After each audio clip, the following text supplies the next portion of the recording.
Hey, what's up, guys? Welcome to my dorm room again. Once again, my name is Nick Pell, and here we go. So, today's book is Mahfouz's Palace Walk. I read it out of the trilogy by Everyman's Library, this edition, and this one has all three books in the trilogy, so if you want to read the whole trilogy, then I would recommend picking this up. If you just want to read this separate book, read this one. Let's get started. So, characters. First character, and the story's somewhat main character, is his full name, Al-Said Ahmad Abud Al-Jawad. I'm probably butchering some of that, so I apologize in advance. But he is the father of the family, and he tends to get angry quite often about little things, and it seems to be the only way that he can really express himself at times. He is also very traditional in the way that he treats his family and expects them to act. But he is also very free-spirited. He lives in another kind of life outside of his household that most of his family does not know about, in which he parties, he drinks, and he sleeps with other women. And then the second character is his wife, Amina. She is a loving mother who cares very much about her children, and also about her husband. She was raised more or less in a traditional society, and so in her marriage she acts like she's in a traditional society because she is. She knows her place in Cairo, in other words. Third character is the family's oldest son, Yasin. He is the only member of the family who is not the son of Amina. His father and his father's first wife were once married, but then they separated. And so Yasin has very interesting feelings about his mother in terms of his dislike of her for various reasons I won't go into. But he's also very much like his father in the sense that he tends to party, goes out at night, and sleeps with the occasional woman. Fourth character is Khadijah. She is the oldest daughter of the family and the first child of Amina. She is often made fun of in the book for having a large nose, which supposedly makes her look very ugly, thus diminishing her beauty, obviously. She enjoys arguing with Yasin about this very much because she kind of has come to accept it, and she can joke about it, which is very good.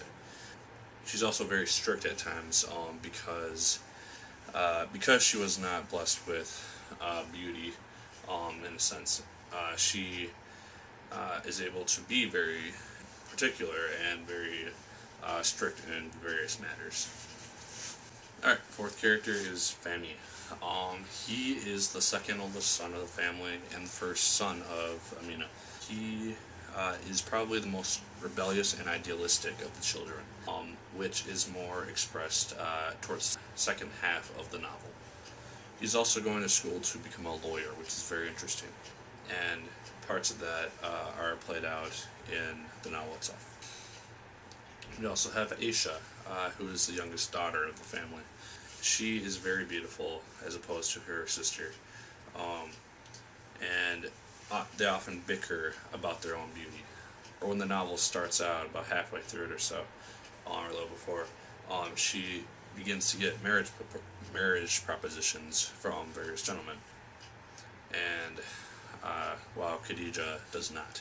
So she feels very sorry for her sister, and they are often good friends. And the last main character is Kamal. He is the youngest son of the family and also the child of the family. He is very naive about various things such as marriage and just various traditions in the traditional Islamic society. So yeah, those are the characters. And now the plot. The plot, while exceptionally well crafted, is very slow at the beginning to kind of pick up a pace and begin to develop a story, because at the beginning of the book it kind of just outlines the characters, lets us get to know them, and then starts to kind of play out little parts of the plot which will begin to influence the overall story. The story itself takes place in Cairo, Egypt, in the midst of, or towards the end of World War I in 1917. The first half of the book deals with the family in general and soldiers from Europe occupying Cairo during the war. So it develops a family and whatnot. And then the second half of the book deals with the independence movement, which sprung up in Cairo after World War I concluded. And during this time, many colonies and mandates in Africa and also in Asia and the Middle East began to demand independence. And at this time, many countries were not willing to do that. During the independence movement, each family member deals and reacts to the situation in a different way, and it's very interesting to see how each person does this. But overall, the story in general is split into 3 different novels, like I showed at the beginning, split into Palace Walk, Palace of Desire, and Sugar Street. So to read the whole story, you probably should buy the full, either the volume that I showed, that was Every Man's Library, or buy the 3 separate books. In my edition, the one that I read out of, the Palace Walk story was 533 pages. So, now themes. Unlike the past couple of reviews I've done, I actually have some decent themes for this book, considering I just finished it yesterday. Alright, first theme is freedom. This is mainly seen in the second half of the book during the independence movement for the freedom of Cairo and Egypt, but it's also seen in the household. The various residents, mainly the children, desire freedom from their father's oppression. He is very traditionalistic, and as the times change, they kind of see their father as more of an obstacle than as something that they want to conform to. There's also justice, which kind of goes back and forth with this. Many events that occur in the novel to us seem, in our American society, seem very wrong and should not be allowed to occur. However, in that society at that time, that was just the way things were done, such as the oppression of women and them being basically property to the men that they marry, and if that is justice or not. And then there's also various themes as well. Religion is a big thing, because this also goes with the traditional society. The religion of the people in Cairo are Islamic Muslims, and it's kind of interesting because this was the first book that I got to read that dealt with a Islamic society, so it was kind of a gateway in a sense into that world. But religious themes are often dealt with, primarily with Kamal and Amina. Their conversations often expand on the Quran, and it's very interesting to see. And then there's also traditionalism versus modernism, like I was saying earlier. That just goes back and forth, or between the 2 parts of the book. And then change, obviously. With the independence movement, things change, but also things change within the family itself. People get married and people go away. And it's mainly Kamal that struggles with this, because he's so young, he's naive to why these things are occurring and why he seems to be losing members of his family. Alright, enjoyment. I very much enjoyed this book, if you couldn't tell that already.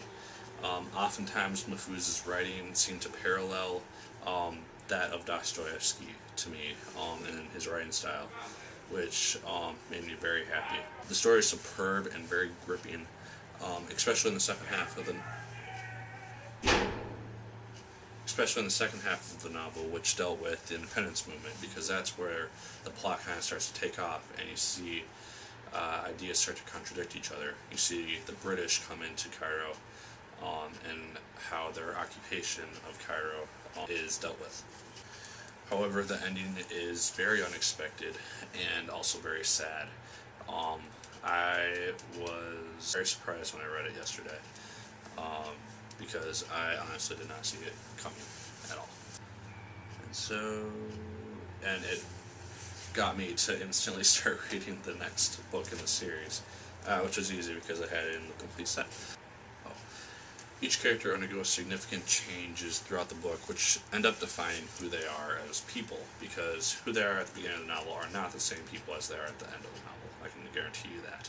And the themes as well I brought up throughout the novel as they are necessary. But yeah, overall, I highly recommend this book. I would probably say if you like Mahfouz's writings, if you like Dostoevsky, like I said, I would recommend it. This is a very classic book, which I wasn't aware of until my professor had me read it for my history class. And yeah, just highly recommend it overall. So yeah, as always, like, favorite, comment, and subscribe if you so choose. I got 1 subscriber since the book reviews have started, so I thank whoever that is for watching and enjoying these enough. And yeah, I think that's it. The books will, this should be I'm not exactly sure what the schedule is going to be now, since I have about 5, including this one, that I'm going to be reviewing, then editing on my band tour trip. So the next set will probably start either the last week of March or April. Whenever this comes out, expect it either a week or 2 weeks afterwards, depending on how I end up distributing them. And then I'm not sure how long it will be into the summer until I start getting more, because how many will I have? I'll have 4 more to review, I believe, after the semester ends. So enough chatter. So yeah, as always, my name is Nick Pell, and just keep on reading.